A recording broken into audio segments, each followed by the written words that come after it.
Ahimbazwe Yesu. Praise God. Turashima Imana kuba hano kino gitondo. Want to thank the Lord to be here this beautiful morning. Imana itugiriye neza cyane. The Lord has done great things. Duhaye kuba mu bihe byiza. He has given us to be in very beautiful moments. No kuramya no guhimbaza Imana. To worship and praise the Lord. Hallelujah. Praise God.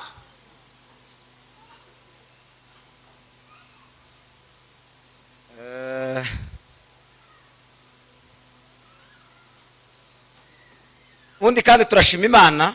And again, we want to thank God Kubana n'abavandimwe to be with brothers and sisters muri uyu muryango in this family wa Efrahimu. of Ephraim. Pastor turamubaha cyane. Pastor, we respect you a lot. Kandi tunejejwe no kubana nawe. And we are grateful to be with you. N'abandi bose. And with everyone here. Mwagize neza.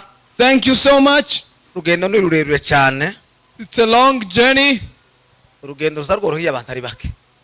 Normally the journey becomes easy when people are few. Abantu batarenze batatu. Not more than 3 people. Ariko iyo barenze batatu kera urugendo ruba rwagoye cyane. So when there are more than 3, the journey becomes hard. Mwagize neza kugira umwete. You've done so great to be earnest. Wo kuza gusura abavandimwe. Come to visit the brothers and sisters. Imana bahese umugisha mwinshi cyane. God bless you so much. Hallelujah. Amen. Tuzamura amaboko. Lift your hands up. Ahimbazwe umwami Praise w'abantu. God. Twongeye kandi gushima Imana ko tubabonye. Again, we want to thank God that we got to see you today. Dukunze kubivuga kenshi muri nshuti zacu. Normally say it so often because you are our friends. Kandi niko biri. That's how it is. Imana bahese umugisha. God bless you. Twishimiye kubana na Apotre. So grateful to be with Apostle. Taherutse iwacu. He has been along without visiting there. Imana ishimwe ko tubonanye. Thank God that we met Turashima Imana again. yabarinze. And thank God who protected you. Abari barwaye Imana yagiriye neza irabakiza. Those who were sick and then God healed you. N'abakirwaye twizeye ko Imana ibakiza. Those who are still sick, we still believe in God Kuko that He will Imana heal them. izikiza. Because God is a healer. Imana ishimwe cyane. Amen. Se hashushe cyane abacyuya cyinshi. Guess it is hot somehow. Je nicyo nkunda. Love when it is hot. Nkunda ahantu hashushe. Love hot place. Mucuranza neza cyane. The pianist, you played amazing. God. Dusome ijambo ry'Imana tuganire ibyanditswe byera. Let us share the word of God. Mu rwandiko In the epistle rwa Yohana wa gatatu. of 3rd John. Urwandiko rwa gatatu Yohana yanditse. 3rd epistle of John.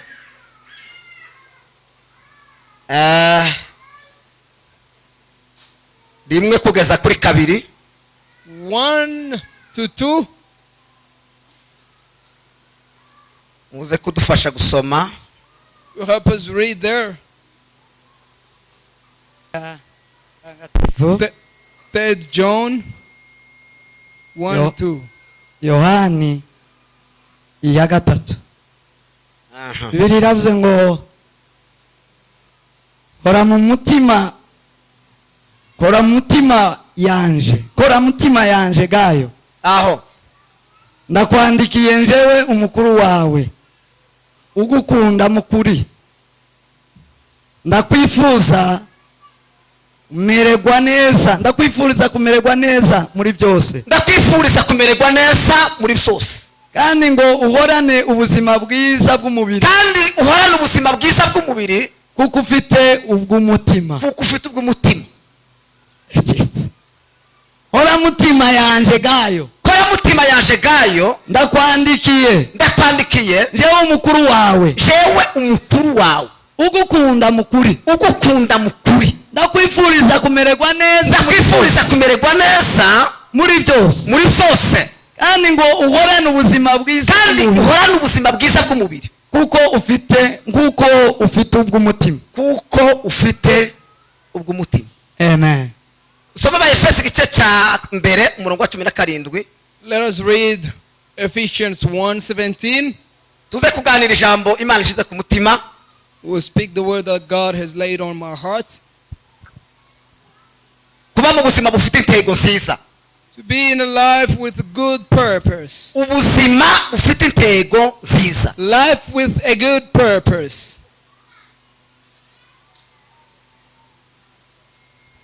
Abefeso igice cya mbere Ephesians 1:17. kugira ngo imana y'umwami wacu Yesu Kristo ari we data wa twese w'icyubahiro aha ibahe umwuka w'ubwenge no ibahe umwuka gushishurirwa, w'ubwenge no kwishurirwa bitume muyimenya. bitume muyimenya. amen. Amen. tumuzamure icyubahiro Yesu, tuzamuye Lift amaboko. your hands to Jesus. haleluya. imana ibahe Yesu umugisha muri Kristo Yesu. May God bless you in Christ Jesus.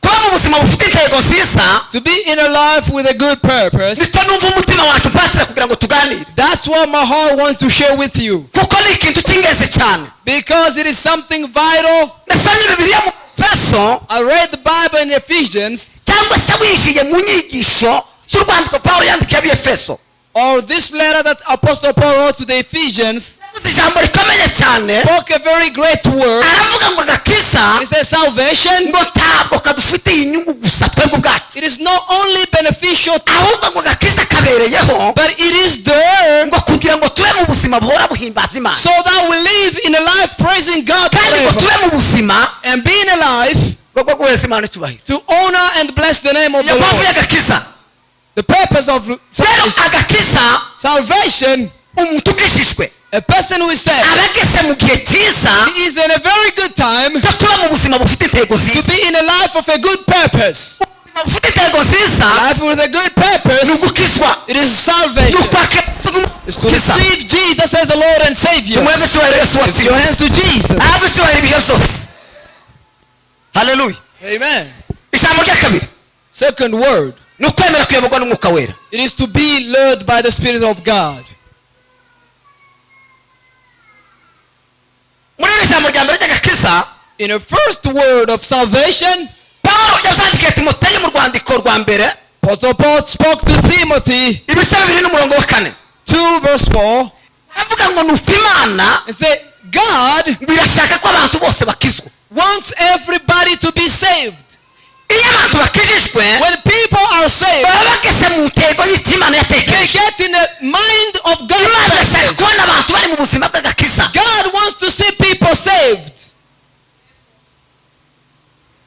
ijambo rya kabiri ni ukwemera kuyoborwa n'umwuka And wera. in the second word, it is to accept to be led by the Spirit of God.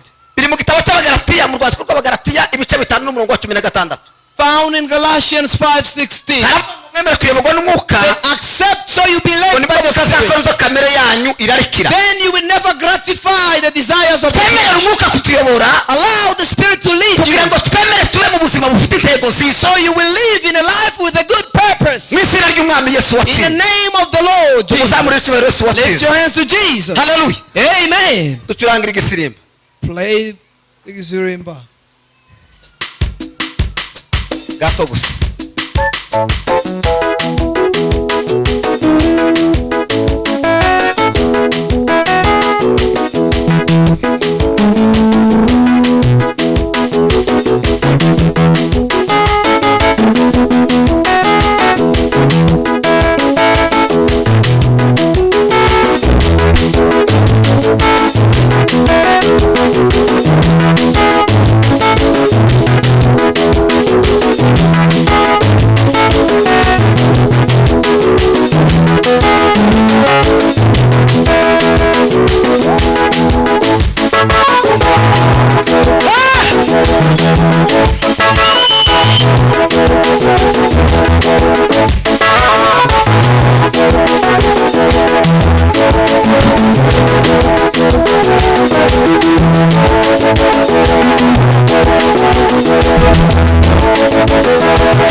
Spirit of God. satani Satan, aho hantu iharema ingamba zikomeye cyane, is in a great battle. ifata defense, igerageza kwimira cyane He tries to stop cyane, ifata ibitekerezo by'abantu capturing the mind of kugira people, ngo abantu batemera kuyoborwa n'umwuka. so people won't be led by the Spirit of God. Abantu bari kuyoborwa n'umwuka The thing that make people not to be Now, led by the Spirit of God, there are people with the mind of this world. ubwenge bw'isi The mind of the world. usaba ushaka kuyobora. He wants to rule, dominate. Iyo habonetse ubundi buyobozi When there is another leadership, ari wo mwuka w'ubwe which is the gufatira Holy of Spirit of God, tavuye Pawulo yavuze ngo that's what Apostle Paul said. aravuga ngo kamere Say flesh. ngo iserekere iby'umwuka yanga, He desires against the Spirit. ngo nta kintu na kimwe cy'umwuka byibuza kimwe There's umwuka nothing one akunda of the Spirit kamere yoshigikira, that the flesh can support. ngo ihora ari umupinzani w'iby'umwuka. He is always against the Spirit of God. kuba mu buzima bufite intego To be in life with a purpose no kwemera kuyoborwa n'umwuka is to be led by the Spirit of God. abayoborwa n'umwuka w'Imana Those who are led by the Spirit of God, abo nibo bana b'Imana. they are the sons of God. tumuzamure icyubahiro Lift Yesu your hands wacu. to Jesus. ahabwe icyubahiro ibihe byose. Haleluya. Amen. Hosana, Hosana, Hosana, hashimuje muri irya zina y'umwana we. Fata mikrofone umukorari uhaza aho ngaho andirimbira ku kantu gato.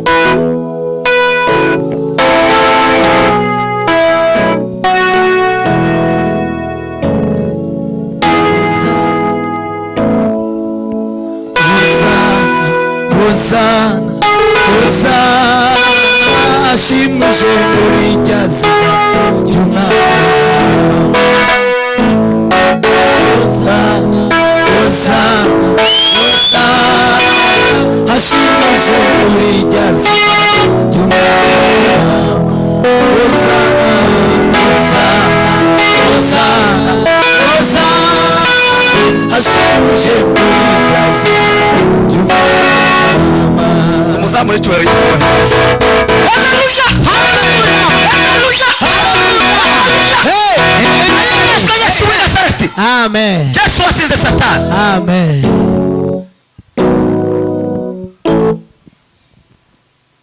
Naratangaye cyane. I'm very surprised a lot. Umwuka iyo ayobora umuntu When the Spirit of God leads a person, ntazamushyiraho igitugu, He doesn't lead by pressing, by kandi azavuga agasa dictature. n'udafashije. Ni gato gusa, ni akajwi gatoya koroheje, It's just a small, still voice. ariko kamere izayinginga. But then the ikivuga ngo flesh, habe n'ubwo wokwemera n'ibyibuze ahubwo ndaguhemba ariko wemere. flesh will tell you, don't do this, I gotta even pay you, but don't do it, please. Ningerayo na Ngerayo nzabona umwami Yesu, twicarane kuri nzabona ibyo twiringiye byose, ntaratekereza. Ngerayo nzabona umwami Yesu, twicarane kuri nzabona ibyo twiringiye iby'umutima ntaratekereza. tuzahora turima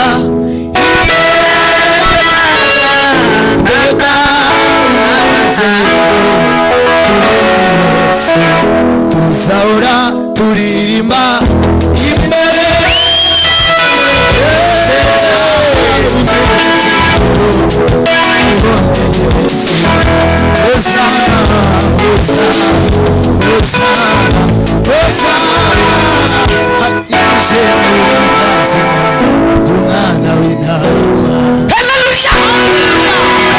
Praise God. Yesu w'i Nazareti.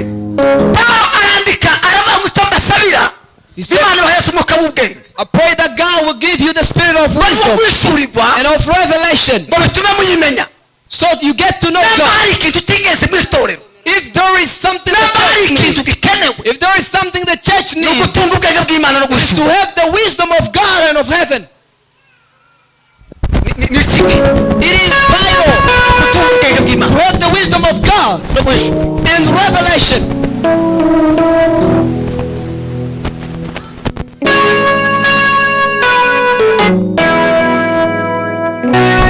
namba hari igikenewe If the gift is not needed, namba hari n'ubukene buhari and if there is any poverty, ni ugutunga ubwenge bw'imana it is to have the wisdom of God no guhishurirwa and revelation. kandi buhari hishurirwa And when you receive abantu revelation, ntibigira ibyigenga people don't control themselves. kuko iyo batariho guhishurirwa Because when there is no revelation, umuntu wese azazana icyo atekereza everybody will bring whatever he ariko iyo wants. hari guhishurirwa But when there is revelation, ibintu bijya ku murongo things will go in order. habaho gahunda And there is an order. habaho utaratibu There is order. ikintu mu mwanya wacyo Everything in its own place. ahari ubwenge bw'imana Where there is the wisdom of habaho God, gutandukanya icyiza n'ikibi there is to differentiate good and bad. namba hari igikenewe If there is something needed, n'ubwenge it bw'imana is the wisdom of God.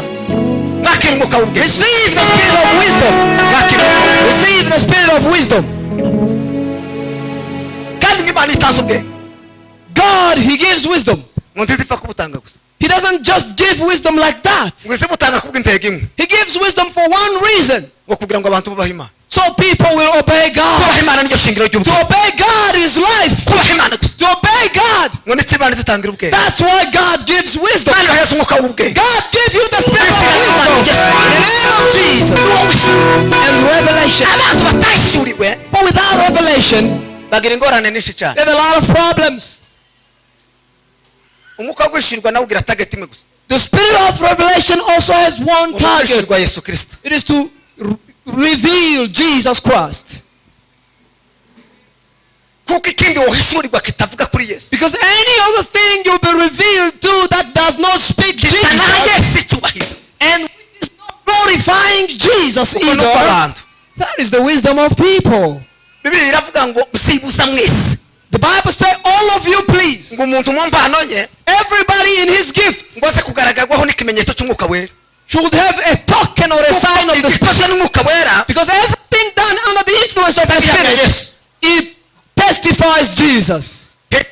kirisito umwana w'imana ihoraho Peter said, you are Christ, the Son of the living God. ni uwo mwuka w'ishurirwa imana ishaka That is the spirit of revelation that Jesus imana wants. ibaheze guhishurirwa mu izina ry'umwami God yesu give you revelation in Jesus' name. Hosana Hosana ashimuse muri tasima y'umwami Hosana Hosana Hosana Hosana ashimuse muri tasima y'umwami Hosana Hosana ashimuse muri tasima Hallelujah! Hallelujah! abategereje ry'imana People without the revelation of God, bose bakora ibyo bakoze they are the one who does whatever, bakabikorera mu mubiri and they do it in the flesh. haba no mu gihe babiba Even when they are sowing seed, basa babibira mu mubiri they sow in the flesh. yagura kino giturisho hano And if he buy this box, yaje kugenda hatazi and when he's about to move in Hunters, akavuga ngo ntagisiga and say, I'm not going to leave it behind, ningerayo yesu twicarane kuri ya ntebe zabona ayiye byose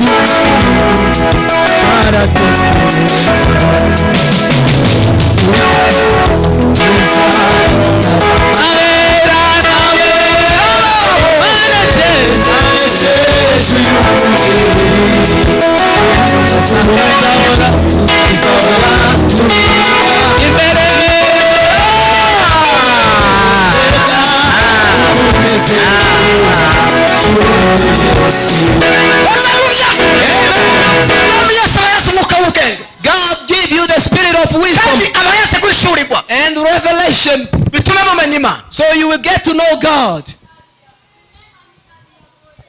Umwaka uziya ngo atangamo, Esaya ngo yabonye imana. Be led by Jesus. What? The year that Uzziah saw God. Esaya yabonye imana. Isaiah saw God. Yahishuriwe. God was revealed to him. Ahishurirwa imana. And he saw God. Ahishurirwa n'intebe yayo. And he saw his throne. Aravuga ngo mbonye ishano. And he said, I see calamity. Muje umunyaminwa cyanduye. Me, a man of darkened lips, dirty lips. Agera muri urwo rwego. He got in a place Iyo ageze mu kibanza cyiza cyo guhishurirwa imana. when he was in an atmosphere of God's revelation.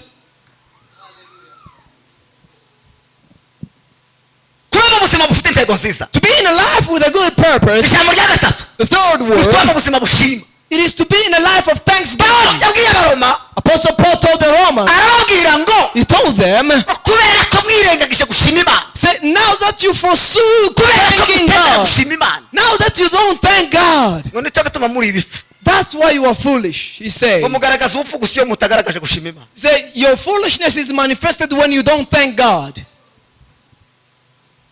Iyo tubaye mu mwanya wo gushima, When we are in time of thanking God, tuba turi mu rwego, mbese tuba turi mu kibanza we cy'abantu are b'abanyabwenge.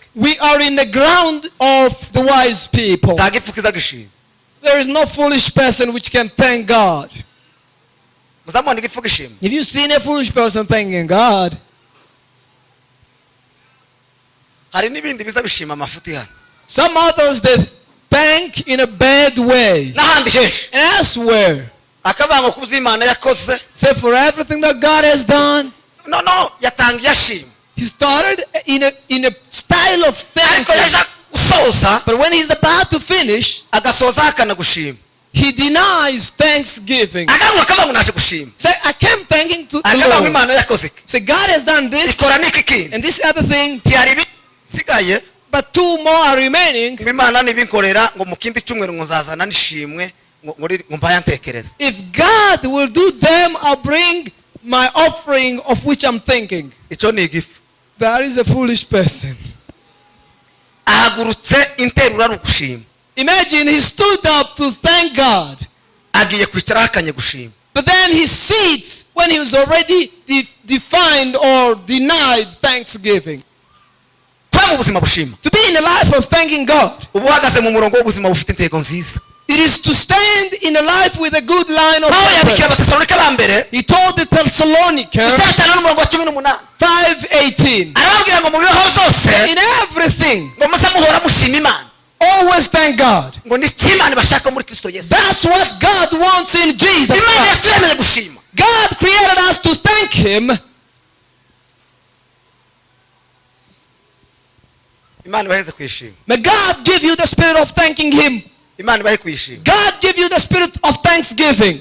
Imana ibaheze kwishima. God give you thanking Him. Mu izina In ry'Umwami the Yesu. name of the Lord Jesus. Hazashimwa nde? Thank God. Hazashimwa nde? Who is to be thanked? Hazashimwa ufite imbaraga. The one who is powerful. Hazashimwa umuntu mwiza. The good person. Hazashimwa umwami. The king. Mwami w'abami. The king of kings. Uwo tugomba kumushima. We need to thank Him. Kuko iyo tubikoze Because when we do harimo that, ubwenge bw'Imana bwinshi there cyane. is a great wisdom of God. Gushima Normally thanking, bikubiyemo ibindi byose twokora. everything is wrapped in. Imana ihabwe icyubahiro. Is God. Ishimwe n'abo yaremwe. To be thanked with His creatures. Nimushime Imana nyamana. Thank the Lord. Kuko imbabazi zayo zihoraho iteka. But for His mercies endures Ibitangaza forever. yonyine. Nimushime ikora ibitangaza yonyine. Thank the mighty God.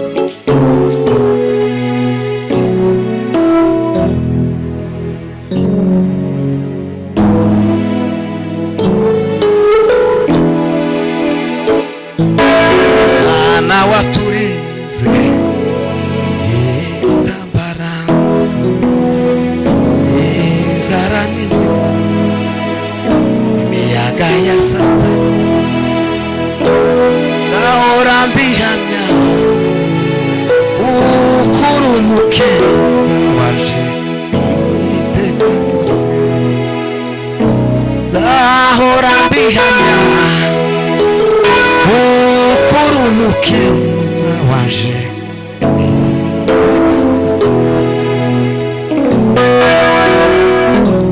tuzamura amaboko duterane. Lift your hands to Jesus.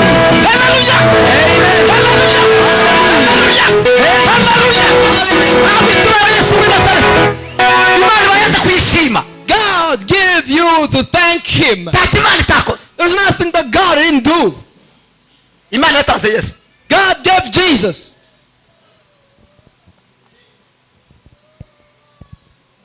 Abatagira umutima wo gushima People without a heart of thanksgiving, batekereza ko boshima they think they can thank hari ibifatika by'isi babonye. when there is tangible things of the world they have received. Kandi muri Bibiliya haba abatunzi n'abakene. Bibiliya habamwe abatunzi n'abakene. And in the Bible there is rich and poor people. Ariko mu rwego rwose umuntu yaba arimwo n'ibyo aba afite byose. But in every stage you might find Imana yourself itegeka in, umuntu wese wizera gushima God wants everybody to thank Him. kubw'impamvu ya Yesu gusa. Because for one reason, which is Jesus. Bimenyekana abasirikare ba Kayisari And in the soldiers of Cephas, kuko ari kubwa Yesu Pawulo yaboshwe. that time of Jesus, Apostle Paul was arrested. Imana ishaka ko icyo dukora cyose God wants us everything we do, tugikora kubwa Yesu. do it for the sake of Ni Jesus. ishingiro ry'agakiza, ni ishingiro He is ry'agakiza. the foundation of our faith. Dushima kubw'impamvu za Yesu. We thank only for God's reason of Jesus. Urukundo ruhebuje Imana yakunze By umuntu immeasurable love that He loved us, zatumye itanga umwana wayo that He gave His only begotten kugira ngo Son, umwizera wese atarimbuka that whosoever believes Him will not perish, but have eternal life. abafite ubugingo buhoraho. People with eternal hari life, igikorwa cyabo cy'iteka that's a lifetime work. ni uguhora bashima Imana. It is to thank God Dushima Imana always. nyamana Thank the heavenly God yaduhaye Yesu. who gave us Jesus. Yesu w'i Nazareti. Jesus of Nazareth. Yesu w'i Nazareti. Jesus of Nazareth. Yesu w'i Nazareti. Jesus of Pawulo Nazareth. ageze i Lusitira Pastor Paul reached in Imana Lucidia. yamukoresheje ibikomeye cyane. God used him Abantu mightily. bashaka kumushima cyane People wanted to praise ndetse him no gutamba ibitambo and even to offer, bavuga ngo Imana azatumanuka zambaye imibiri saying, y'abantu. God has come. arababwira ngo ntabwo ari twe He said, we are not the one. ngo nubwo Imana ibikoze dukoresheje Although God has done it through arababwira ngo us, mukizwe mwakire Yesu. He said, receive ngo Jesus. mushime Imana ikora ibitangaza. Thank God who does miracles. Imana ibaheze kuyishima mu izina rya God Yesu. give you the heart of thanksgiving. tuyizamurire amaboko. Lift your hands to Jesus. Amen. Imana ibaheze umugisha mwinshi. God bless you. igihe cyose Yesu yabayeho mu buzima bwe Every time that Jesus ever lived, ibitangaza bikomeye yakoze. powerful miracles He performed. yakaza aje gukora ibitangaza He will do miracles. akavuga ngo ndagushima mwami gushima. And He said, I thank you, Heavenly Father. ndagushima mwami w'ijuru Thank n'isi you, Heavenly Father. kuko ariwe ukora ibitangaza. Because you are the alone who does miracles. ntacyo Yesu yakoze adashimye. There is nothing that Jesus didn't do without thanking God.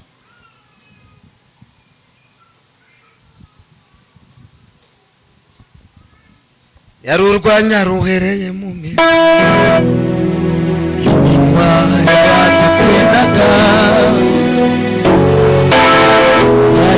yarayicecekesheje bavuga nanjye nahawe ijambo korewe na nyiri ijambo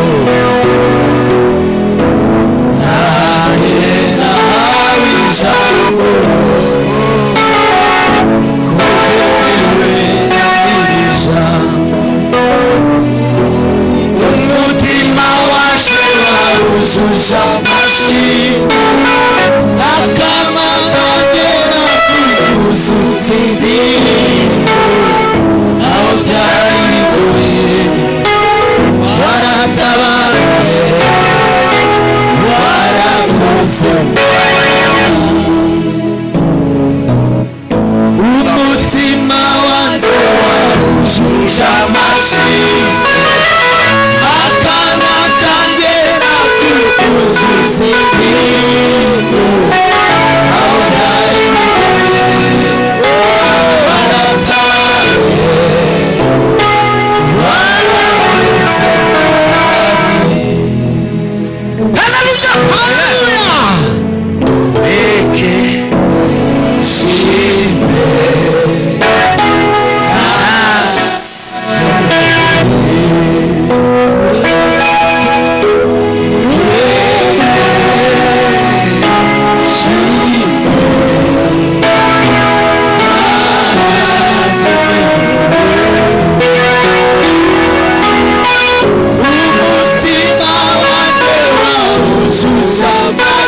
Marika akanwa kanjye nakuzuza indirimbo aho byari bigoye waratabanje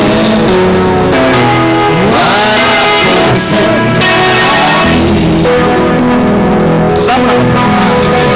ahimbazwe Yesu birasana ahimidiwe Jehova ahabwe icyubahiro Yesu Praise God.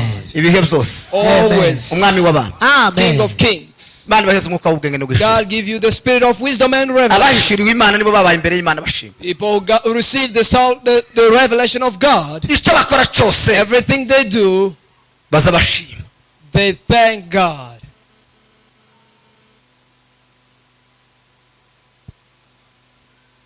muzi ikintu cyamuneye Satani Do you know one thing that Satan can never do? ni agasuzuguro gusa ko kwanga gushima ngo nicyo kintu yakaza yanga gusa It's because he couldn't thank God. byibuze ibindi mu iteraniro Satani iyo byihanganira Devil can allow anything in a church, kandi akaba yonabyivangamwo akasa n'uhaye ubikora and he can get involved into itagira that. gusa ni agasuzuguro ko gushima But one thing he can never do, it is thanking someone of ngo yagize God. ubwibone ngo bumutera kudashima Imana He was prideful that he can never thank God. Imana ibaheze kwishima God give you the spirit of thanksgiving. izina ry'umwami Yesu In the name of Jesus. ubutumwa bwiza uko bwanditswe na Luka In the book of Luke ibice 12 n'umurongo wa 40 12:40, ikindi cy'ubuzima bufite intego nziza the life of a purpose. ni ukwitegura kugaruka k'umwami Yesu It is always to be ready for the second coming of Jesus. bagira intego Everyone has the purpose yo guhora biteguye kugaruka k'umwami to Yesu always wait for the coming of kuko our Lord Jesus, batazi umunsi cyangwa because they do not know the season and time. ngo ikibabereye gusa So the only thing they have to ngo do, kuba mu myiteguro it is always to be ready ngo nk'abantu bafite ubwenge as people of wisdom n'ihishuriro and revelation. mwitegure umwami Yesu Be ready for Jesus is coming. uwo mwami Yesu ubwo azaza umwami Yesu ubwo azaza tuzamureba tunyurwe umwami Yesu gazaza umwami Yesu gazaza umwami Yesu gazaza tuzamureba tunyurwe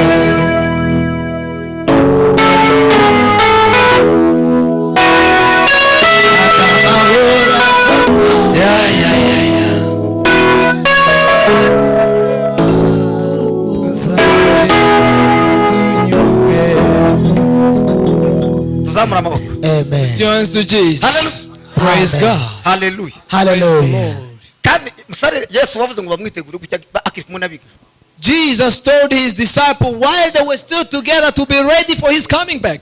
yakaza avuga ngo bamwitegure kandi bakiri kumwe nawe To tell them to be ready while he was still with ubwo them. yafashe igihe kirekire yafashe igihe gihagije cyo kubigisha Because he took enough time to teach them, ageze ngo atangira no kubabwira kumwitegura and he even started of telling them to be ready of his coming back. Yesu niwe nyiri bwami Jesus is the owner of the kingdom. ngo yakaza ahora ababwira ngo nimwitegure He will tell them, be ready, ngo mwihane kandi mukizwe repent and be saved, ngo ubwami bw'Imana buri hafi for the kingdom of God is at hand. kuba mu buzima bwo kwitegura kugaruka kwa To Yesu be in a life of getting ready for God's ni coming ubuzima back. bwiza bwo kugira intego kandi nziza It is a life of having a good purpose. ubuzima bufite intego A life with a purpose. Rick Warren yarabyanditse nawe yabivuzeho Rick Warren spoke about it avuga hejuru yo kuramya Imana and spoke about praising God no kuyihimbaza and worshiping the Lord. yavuze amagambo menshi cyane Spoke a lot of words. ariko ashingiye mu byanditswe And byera he was on the scripture based.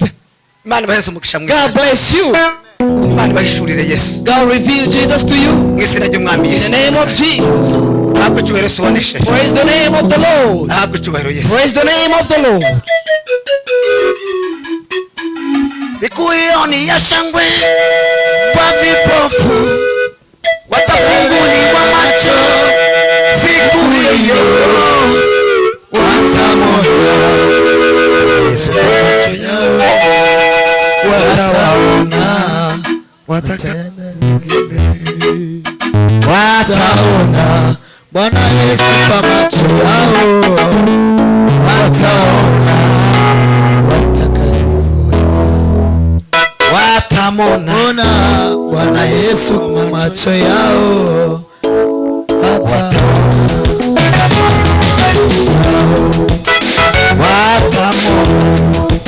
Yesu kwa macho yao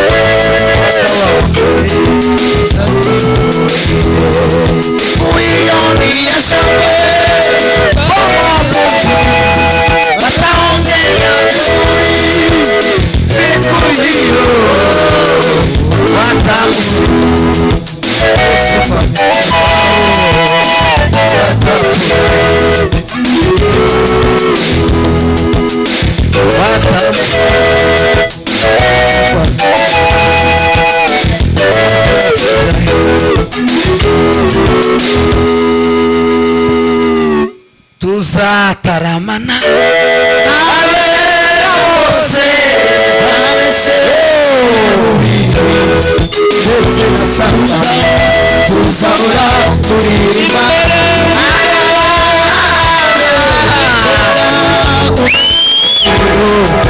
tubonye Yesu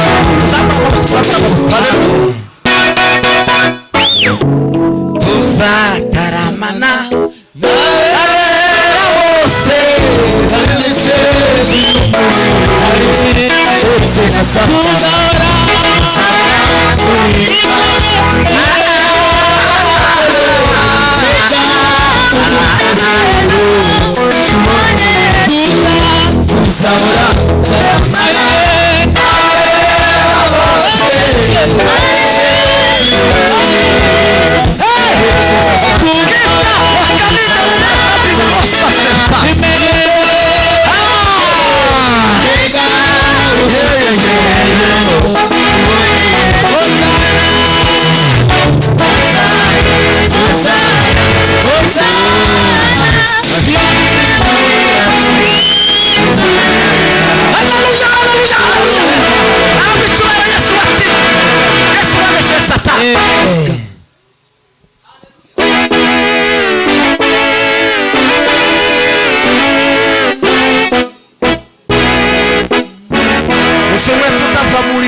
dutahe kuko iwacu igihugu cyacu kiriyo mu ijuru inyuma y'ibicu cyane mbabazi uzataramana n'abera bose banesheje umubiri ndetse na Satani tuzahora turirimba imbere y'abandebe mbega umunezero tubonye Yesu. haleluya amenyera ijuru izina ryawe rihabwa icubahiro turasaba umwuka w'ubwenge no guhishurirwa kugira ngo dukomeze tukumenye mu izina ry'umwami Yesu waneshe Satani uretse n'abadayimoni hiza umugisha abarambuye amaboko yabo rw'impamvu z'umurimo w'Imana shimwe n'icyubahiro kugarukira ibizaguteka mu izina